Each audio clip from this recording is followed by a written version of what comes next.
Welcome back to Is It Crazy or Is It God? Hey, what's up, guys? What's going on? I'm, What is going on? I'm Faith, and this is James. Yes. Just looking to make sure you. Yes. Make sure I don't got Okay. nothing on my face. So fresh and so clean. You guys know about that. All right.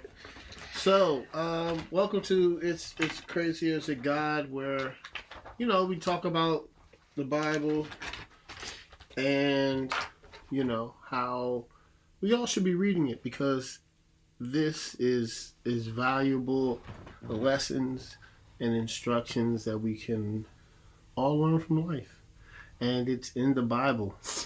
So, and it's not just that, the stories are really, really good, actually. I mean, relevant. There's some stuff in here, man, that you would be surprised that happened in the Bible. Like, did I just read that in a chapter? But yes. So that's what we're about, man. So let's get to it. How was your week, Faith? My week was wild. It was very humbling. What we read this week was, like I said, so relevant, and I just I guess it's stricken to say, just to remind people, we're just regular people. We're not pastors. We're not, any better than anybody else out there. We're just trying to read the Bible, and we welcome you to read with us because it's fun when you read together. Yeah. Lower your expectations because we're not journalists or, news anchors either. So, this is like raw and uncut. We're not perfect people. We literally are just trying to make it, just like everybody else, just trying to make it through. And this week was,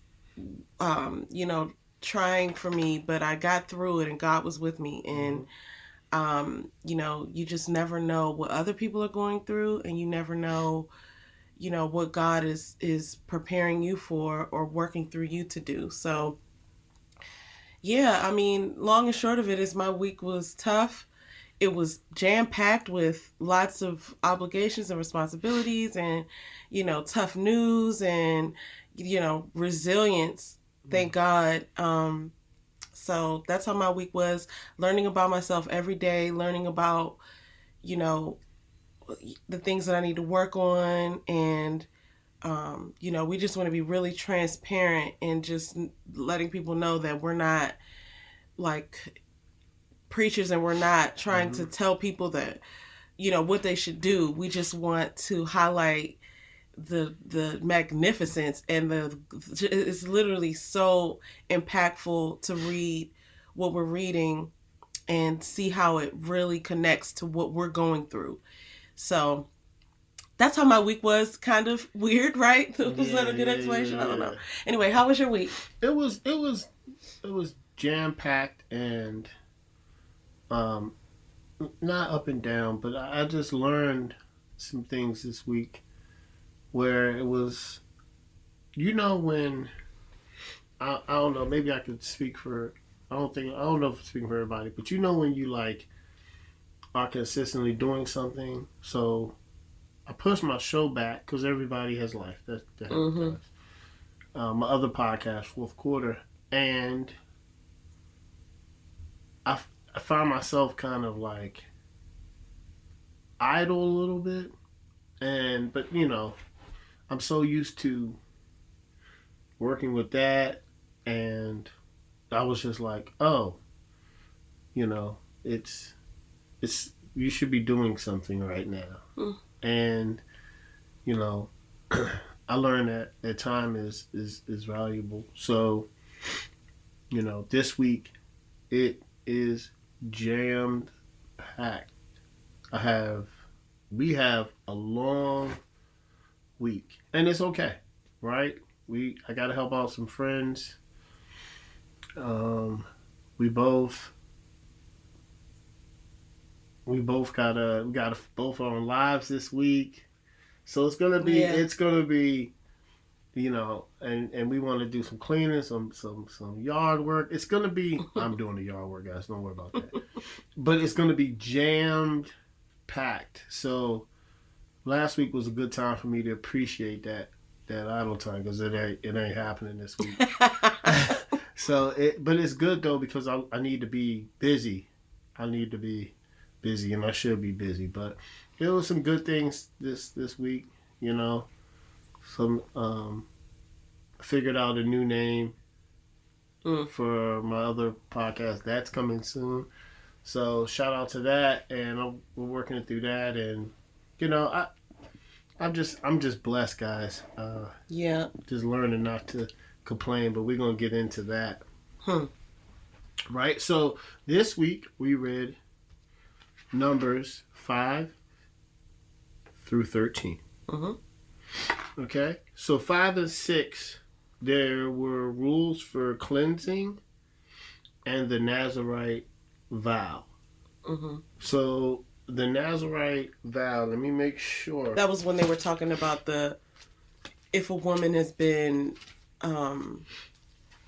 unfaithful, or if her husband thinks that she was committing adultery, then they had to do something. The test of adultery, where it was like they had to drink.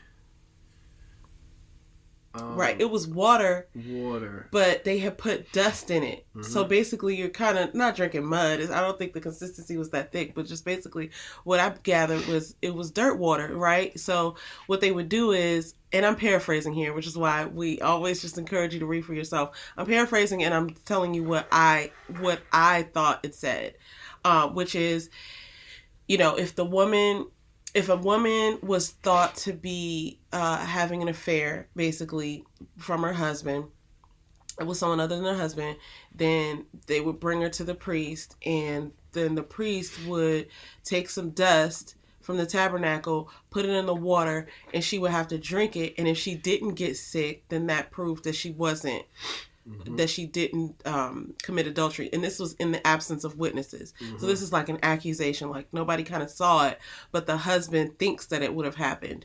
So, you know, I had some thoughts about that, but it's the Bible. Like, I can have thoughts about it. It doesn't make my thoughts real. It doesn't make my thoughts truer than what's written in the Bible. But I definitely was like taken aback by it, because I'm like, what if she just got sick from drinking the dirty water, right? But, you know, this is where you have to, I guess, have faith, because, you know, adultery back then was a sin punishable by death. Yeah. So I, you know, in my mind, I'm thinking like, oh, well, what if she didn't, you know, what if she was an adulteress? I don't know if that's, and she would not. Then faith, right, kicks in. So that's what, you know, I would imagine that's what the Bible says. Of course, I was thinking, what if she didn't commit adultery, and then she went and drank the dirty water, and then she got sick because of the dirty water? But, you know, that's not, I guess, the way that it's supposed to be taken. No, yeah. Well, here's the thing about what we're doing here about reading the Bible, right? So God is really big on do as I say. All right? Don't worry about getting sick, because I can control all of that. So if you got sick, that means you were an adulterer. If you didn't, you can be fruitful and multiply. So it's just, I guess, a test. So, yeah. And if you were a man and you committed adultery, you automatically die. I believe so. But again, we go back to this theme of like, you just want to do the right thing anyway, so that you're not caught in that position. And unfortunately, I'm sure there were people who were just thought to have committed adultery and had to drink the water, but maybe those people didn't get sick. And so, but the reason I bring that up is because the person who would say, oh no, I don't want to drink that, would probably, you know, have been admitting that, like, well, why wouldn't you want to drink it? If you believe in God and you're going to drink this dirty water, then you know he's going to take care of you. So even if you didn't commit adultery, like the person who says like, oh, no, well, why do I have to do that? Is probably then admitting guilt. I guess that's kind of how I looked at it. But because it's like, why? Why not? Why are you so, what do you have to hide by, right, you know, not wanting to drink it? Not wanting to drink it.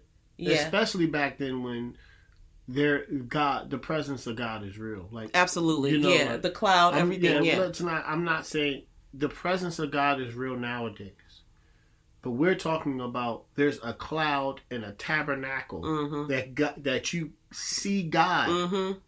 If you Yep. see a cloud, If that, God is in your presence. He's giving Moses direct instructions. We're going to read later. yeah, with that cloud and then fire by night. So Yeah. it was, it was a different time. Yeah. It was definitely a different time.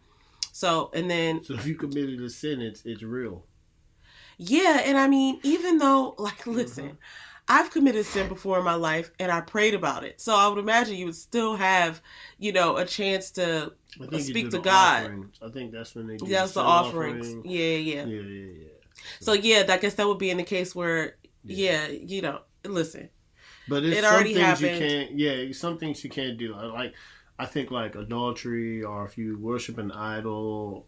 I think those are, you can't give an offering for that. I think God is just like, you have to go. Yeah. Mm-hmm. Like, And So then wait, they had the rules.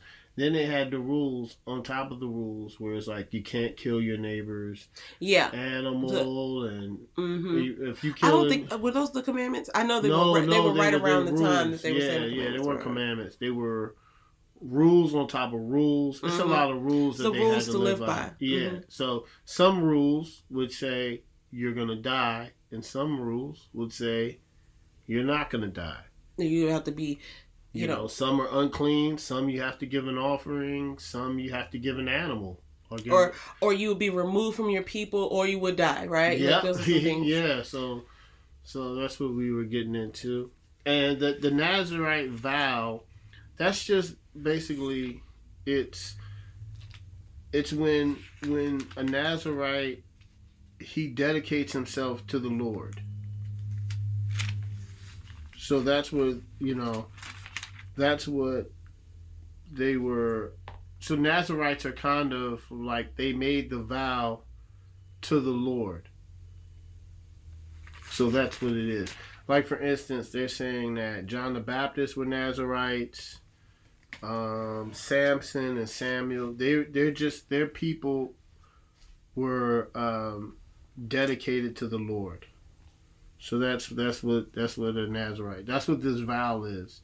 The vow is the vow from the Nazarites to the Lord, where they're vowing their service to the Lord. So that's what the Nazarite vow is. So here's the question. It is now known that fermented food and beverages can cause inflammation in the digestive tract and even the brain. Why should holy people try to be healthy? Okay, so why should holy people try to be healthy? I guess it's connected to that statement, right? The fermented food, which is why I brought up the lady having to drink the water, because it says something about how her belly would swell because of the fermentation. But I mean, I kind of take that question as a part, right? Like, why should holy people try to be healthy? Back in this day, if I'm applying it to that, I think that if you had something like leprosy or boils or whatever, you would have to be quarantined. Basically, you have to be away from your people, and you might be considered to be unclean. Well, you would be considered to be unclean, and that you wouldn't want to like defile anyone else, so they would remove you from people, and you would have to just like be alone. I would think that would be the reason why you would try to want to be healthy back then, because you could get other people sick, and they didn't have like modern medicine, where it's just like, you're sick, just go to the doctor, they'll fix you up. Yeah. It's like, you gotta like be. You gotta be cleaned. You have to be like away from everybody. Make sure you don't, And back then, well, shoot, I was gonna say, back then it was a lot of plagues, but I mean, there's kind of a lot of plagues these days too. I'm thinking about it, right? But I mean, it's modern day. I think holy people should try to be healthy because you just want to live your best life, Yeah. and do, Okay. Yeah. What do you think? I agree with you. I think back in these times, being healthy would help you survive longer. From plagues, and I think that translates to this day. The same thing you said. if you get a disease, they most times if you're a really healthy person, you know your body fights it more than if you're unhealthy. Mm-hmm. So I think that's why, you know, that's why I think why holy people should be healthy. You know, you want to be clean. I feel like healthy is cleanliness, I guess, to a sense. To a certain extent, To I a would certain agree. extent, yeah, you know. Because there's some people who, you know, like Job, for instance, Mm-hmm. right? He didn't necessarily do anything sinful, but Mm-hmm. he went through all of that. So, and that was why his friends thought that he did commit sin. Mm-hmm. So I guess that's probably another reason. So so people won't think you committed sin, Mm-hmm. right?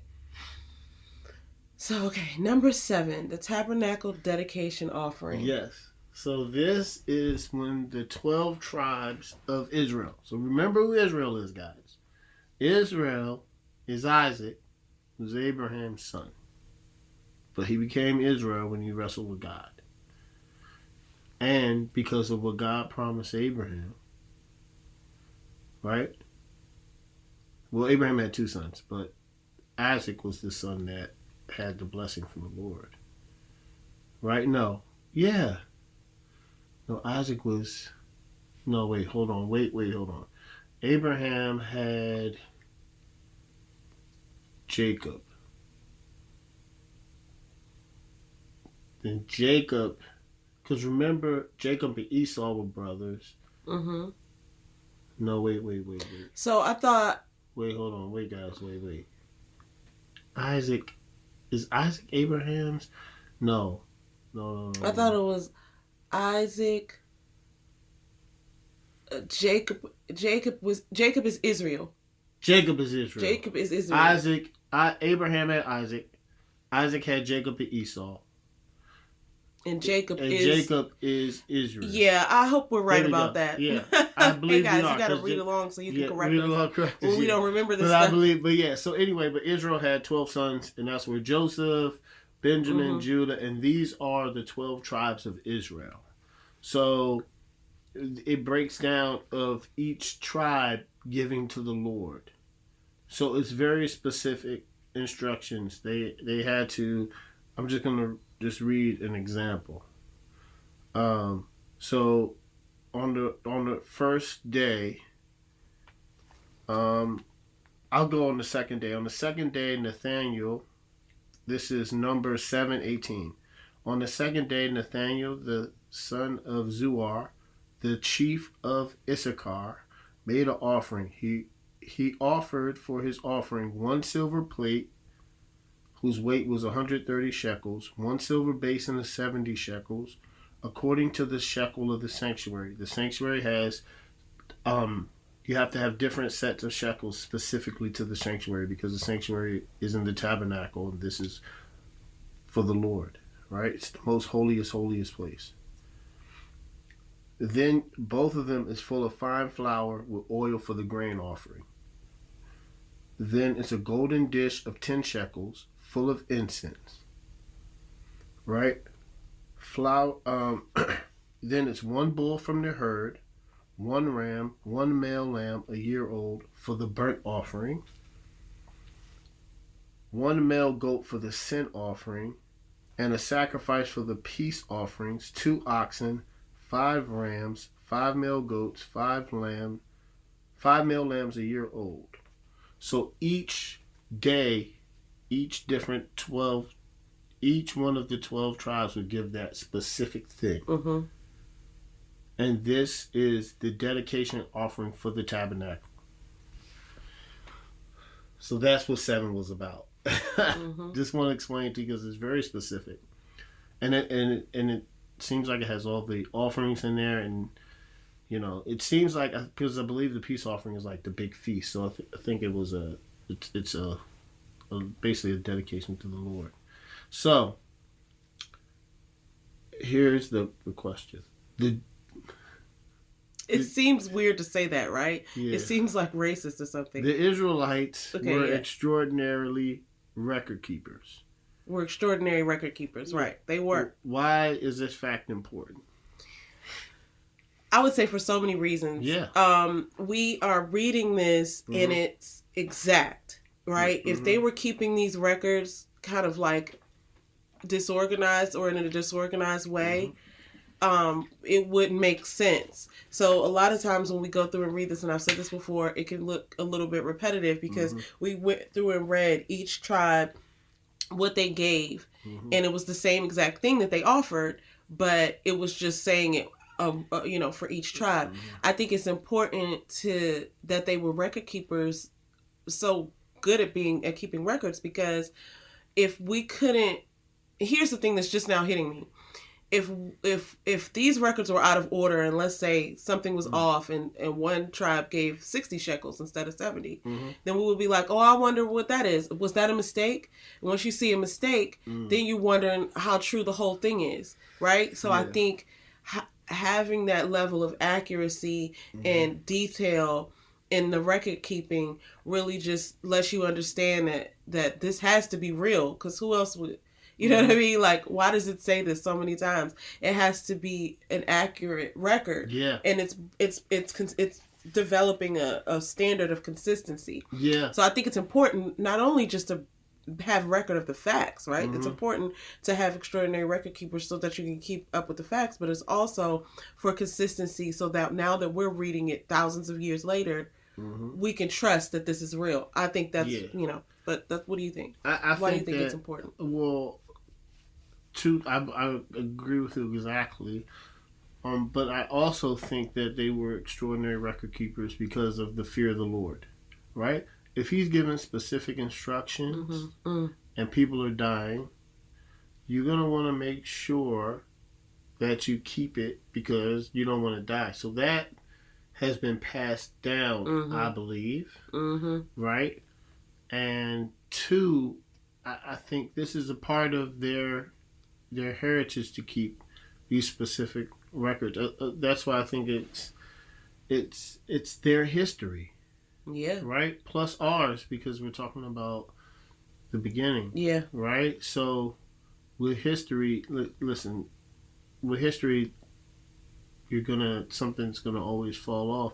But even if you go back to all the history books, everything is written down, and you want to try to keep it as close to the truth as possible. But I think the thing that stands out from the Bible is that this is what God, right, deemed necessary for the world to survive.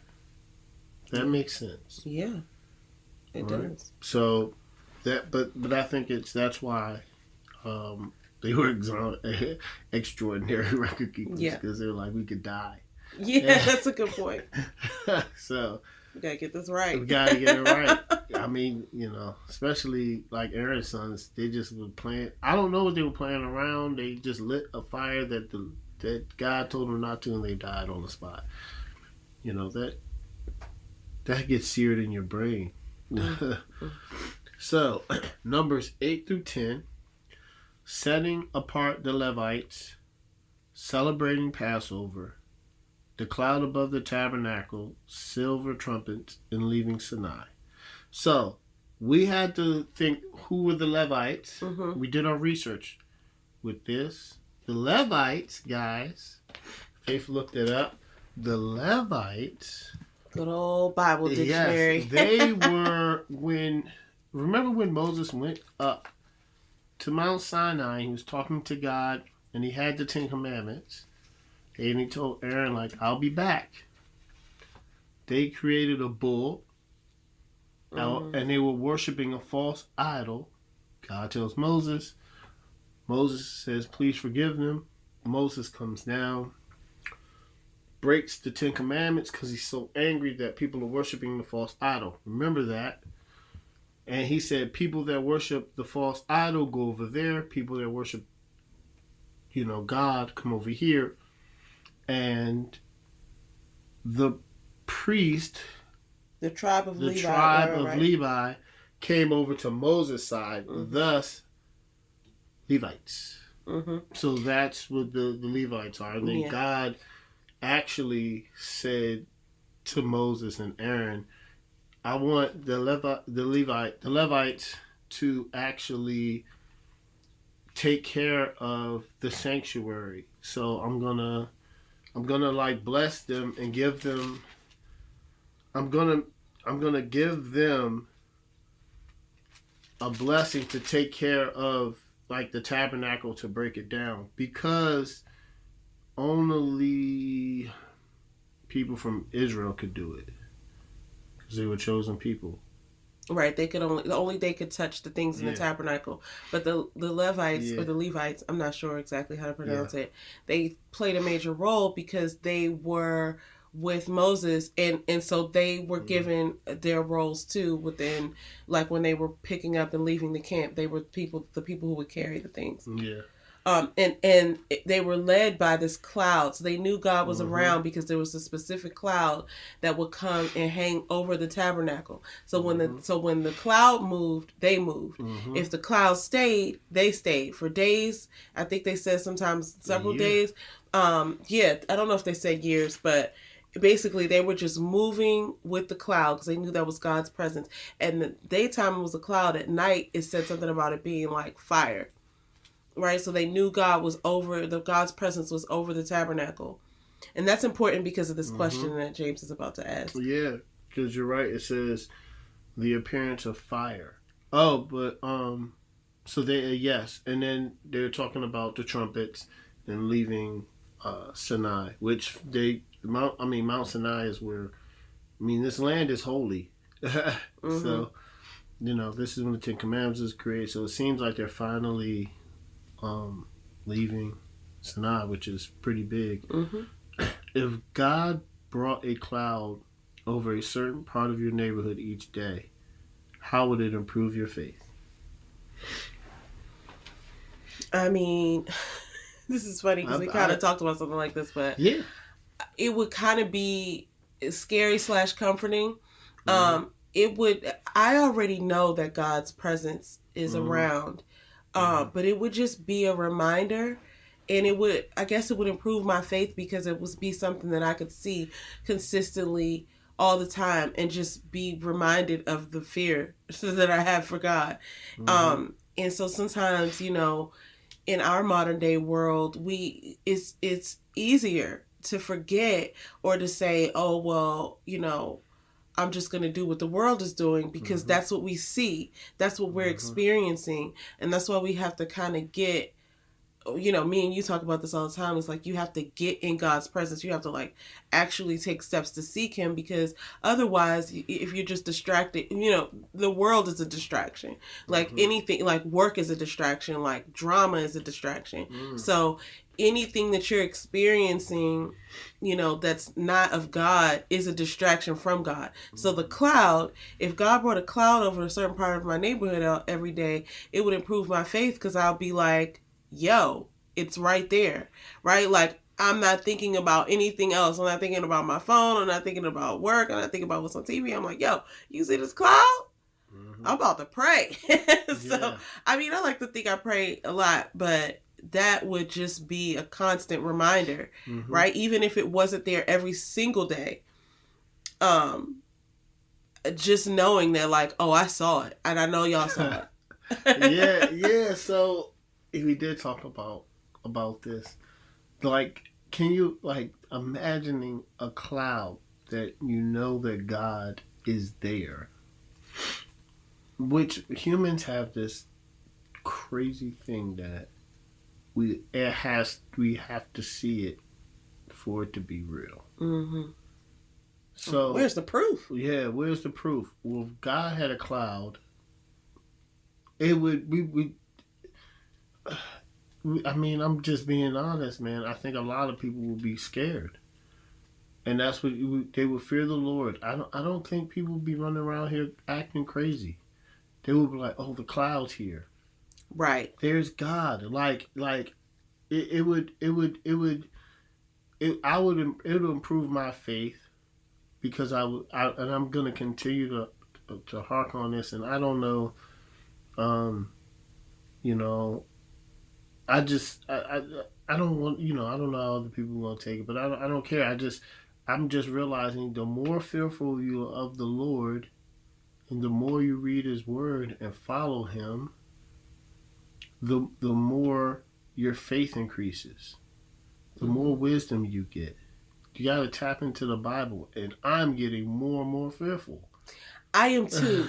Because I'm reading this and I'm like, yo, I would have been dead multiple times over. I'm going to be honest. Like, I don't, the rules. You mean if you were living back in this time? Right, I'm just going to be honest, guys. I know, let's not be, facetious. I only know maybe a couple people. I don't even know, that I don't even know we if don't I know anybody. What people are living like. I don't know anybody because these rules are very specific. And they were living differently. And if I'm seeing a cloud, then of course it's going to improve my faith, which it shouldn't. That's the whole thing, right? It shouldn't. You should already fear God, but you fear God by gaining wisdom, and you're gaining wisdom by reading the Bible. That's my take. That's what I'm sticking. That's my story, and I'm sticking to it, guys. So, all right. Now, these chapters are very interesting because we talked about this, and this is very interesting, and we're probably gonna have a good segment on this, and I'm okay with that. So, 11 through 13, fire and quail from God. Miriam and Aaron rebel. Spies find Nephilim in Canaan. So, the fire and quail from God. Okay. This is why this hit home so much. For both of us. Yes. Because people, when I read it, God has given everything to the Israelites. Everything they can think of. They wanted out of slavery. I got you. Pharaoh's going to kill us. I got you.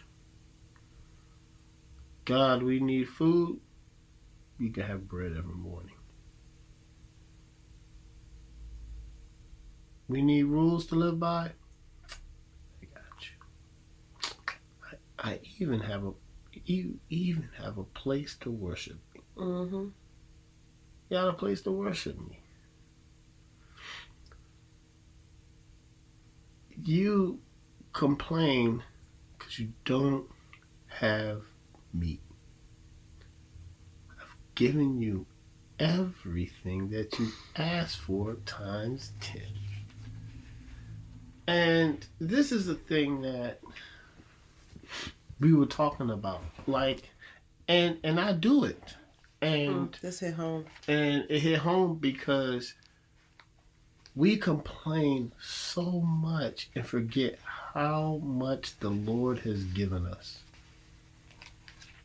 And we complain like we want more. And He's like, more? You're not even doing... I've given you so much and you're not even appreciating it. Everything that you've asked for, I've given to you.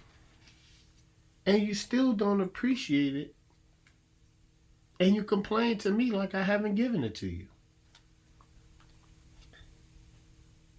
And when I read this, I was like, I do this. And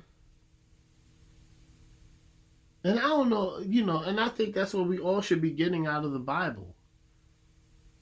Right? And the more that I'm reading it, the more... Now listen, I'm not going to lie. I have to get better at reading the parts where specific instructions over and over again. I think that comes with time. But it's parts that I read, like this part where they're complaining. I'm like, oh man, I can't believe they're complaining. I'm telling Faith, they're complaining, man. God gave them this. And then I'm thinking about it like, you complain too. You complain too, James. How much complaining are you doing? Look at yourself. Look at yourself and think about that. We, reading the Bible, like, I can't believe they're doing that. I can't believe you're doing it. So I mean, that's So that kind of got that, man.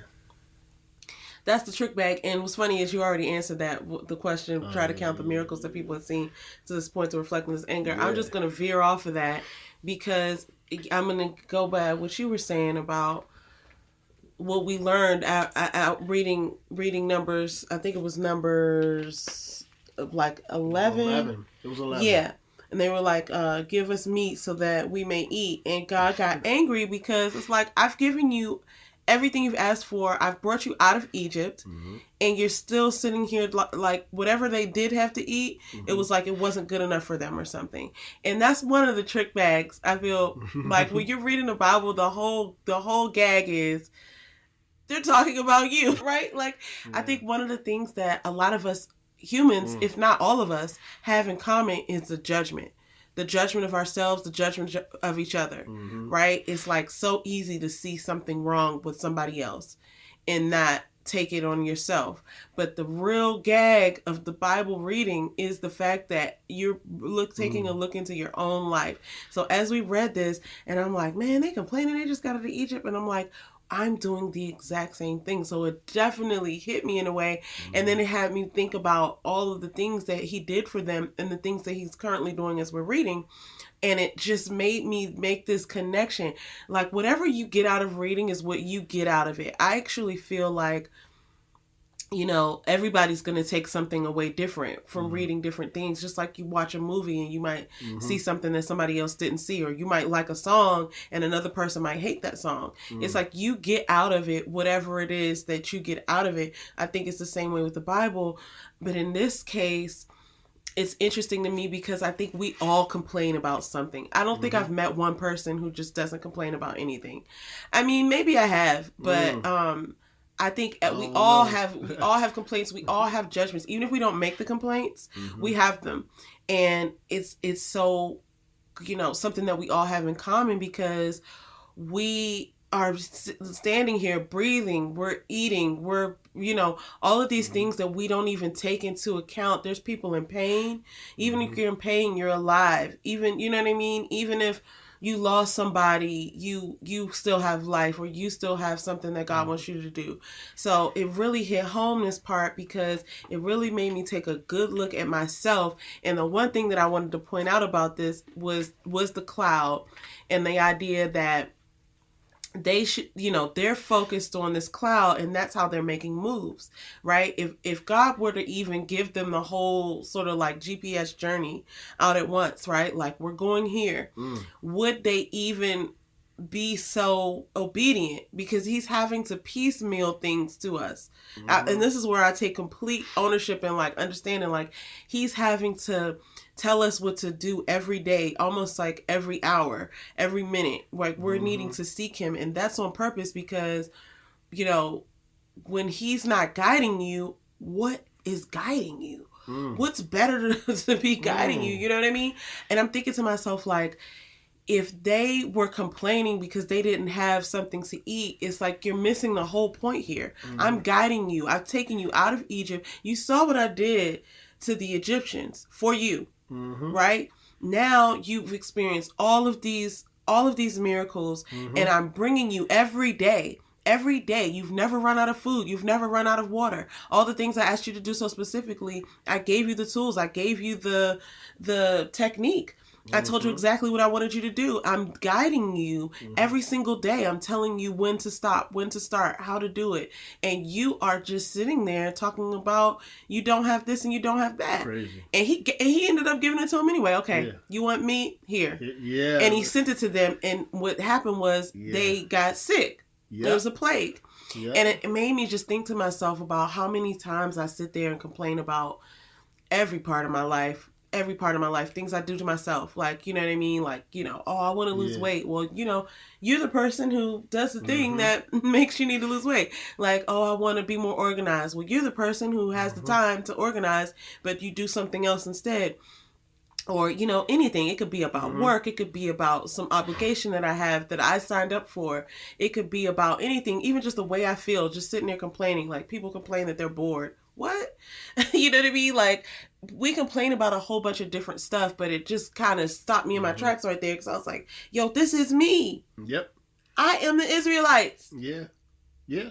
It's wild. It's It's a wild. wild It's trip to sit wild, there and man. think about Yeah. all of that. So anyway, Yeah, but I wanted with the fire and quail. yeah, So God gives it to them. You know, He gives it to them, and they overindulge. So then he gets mad, and then he plagues some people. yeah. I mean, God doesn't play around, guys. Like, I don't have time. Mm. Like, listen, I can control everything. I am God. I create everything. Listen. I create dinosaurs. I've created you. Mm. You only use 10% of your brain. Mm. You don't even know what you're You capable don't of. even know how to do How it. to do it. I have to. He has to tell He us. has to tell That's us. wild. Yeah, he has to tell us. So like, you got relax. All right. So here's another thing that stood out is so Miriam and Aaron. I don't know where this came from. Maybe envy, but they rebel against. Ego. Yeah, they rebel against Moses, and it's like, well, they ask God why, and then I'm gonna let Faith go into what we learned about Moses, because the Bible says Moses was the meekest person Who walked the earth. And Faith was like, what is meek? I mean, I knew what meek means. Yeah. What we think meek means. It's almost like derogatory, or not derogatory, but like it's almost like the way we use it current day, it's almost like a dig on someone, like you're or weak or it's whatever, not right? a compliment. Yeah. It's not really a compliment, right? Oh, you're meek. So meek. It's almost like we equate it to be weak. Yeah. But from what when we were reading, and like I said, I have the amplified version of Joyce Meyer, and she really breaks down the fact that, like, when you think of a meek person, what image comes to mind? You can answer that. But that's not, meek doesn't mean weak. Meek is an illustration of getting angry at the right time and the right measure for the right season. And Moses was the meekest man on the face of the earth, but he was able to maintain a careful balance between emotional extremes. Really, the only couple times I've seen him even get upset was when people weren't doing the right thing, right? Like, he came to God right before the Muriel thing, or Miriam, sorry, and he was upset that they were complaining about what they didn't have when we've seen all these miracles. But isn't it funny, though, that as soon as his brother and sister Aaron and Miriam tried to get on him and say, well, you're not the only person God is talking to, and they tried to just say, like, well, what makes you so special, in so many words, God took care of that. And so that also brought out a different point to me, because it's like, you think you have to even defend yourself sometimes, but seek God. God will take care of it. Yeah. You know what I mean? God will take care of it. And being meek is not a bad thing. No. Being meek is being, a lot of times, even in the current way we think of it, it's being respectful. It's being tempered. It's being calm. Yes. And that's best. Yes. It's best to be calm. Yes. When you're not calm, you know what I mean? Even just now when you were looking for your wallet, right? It's like, it doesn't really solve anything. No, being angry or anxious, or being excited is good when you're having a good excitement. Yeah. But even when you're nervous, or you're when you're having an experience that is less than favorable, I'm just gonna try to be meek. Yeah, and we hear this from people all the time. Emotions cloud reasoning. Being calm. It's even an example of, it's Paul when he was in jail. He was calm. He went to sleep. You at certain points that you have to be. Joseph was in jail. He was calm. This is the thing. Like, you have to be calm, but it's so hard, because if you're not calm, you can kill your brother like Cain killed Abel. Yeah. Anger blinds, right? Being impatient. Abram and Sarai being impatient. It's all these emotions. Now, if you're meek, you're calm, you'll be able to become a good decision maker. And we're going to end on this, but what happened was Aaron and Miriam were like, well, God, and this is what God said. God said, I give people visions, right? People, they hear me in a vision. Yeah, he's talking from He's Numbers talking 12. from You're talking from Numbers Numbers 12, 12. 6. Yes. Mm-hmm. He said, hear my words. If there's a prophet among you, I make myself known to him in a vision. I speak to him in a dream. So yes, if God's speaking to you, it does come in visions and dreams. Mm-hmm. Okay, guys? Yeah, that's how it comes to me. Yes, me too. Here's the thing. With Moses, he's speaking directly to him. Mouth to mouth, Mouth it says. to mouth. I'm talking to him with specific instructions. Clearly and openly, and not in riddles. Yes. And he beholds the form of the Lord. Yep. Wow. Which means if you're speaking against Moses, you're speaking against the Lord. You're speaking against his, You're speaking against his words, because Moses is just transferring back what he's hearing from the Lord. And then, look, what did he say? What was it, 12? Numbers 12, 8. Like the end of Numbers 12, 8. It's like, and he beholds the form of the Lord. And then God said, what? Right before 9. Oh, why were you not afraid to speak against my servant Moses? Why are you not afraid to speak against him? Yeah. You should be. You should be. Why? Do you know who I am? I speak directly to Moses. I speak directly to Moses. What? You should be afraid to check him. And now, because we're gonna end it on this note. This is what happens. He gives Miriam leprosy. Aaron turns around. She has leprosy. It just says she was white as snow. As white as snow. And I think that's the most severe form. I think. I mean, I would think. I think. And then Moses turned around and prayed for her and said, "God, please don't kill her." And God said, "Okay." It's wild to me. He said, "I'll let her go out for 7 days." Mm-hmm. But he said, "But if her father has spit in the face, should she not be ashamed for 7 days? Let her be outside the camp for 7 days, and then she'll be brought in again. Don't you ever go against me." And that just, I mean, look, and Miriam and Aaron are, they're not just regular people. They are in the tabernacle. Aaron is specifically talking to God. He's like the head priest. He's the priest. Yeah. He's the head priest. So, if they can get dealt with, then yeah, I'm scared. Y'all. So that's it. I don't even have a question this week. I'm just I want you guys to just come on this journey with us. Yes. We're having such a good time and we're learning so much. Yeah. And we don't know.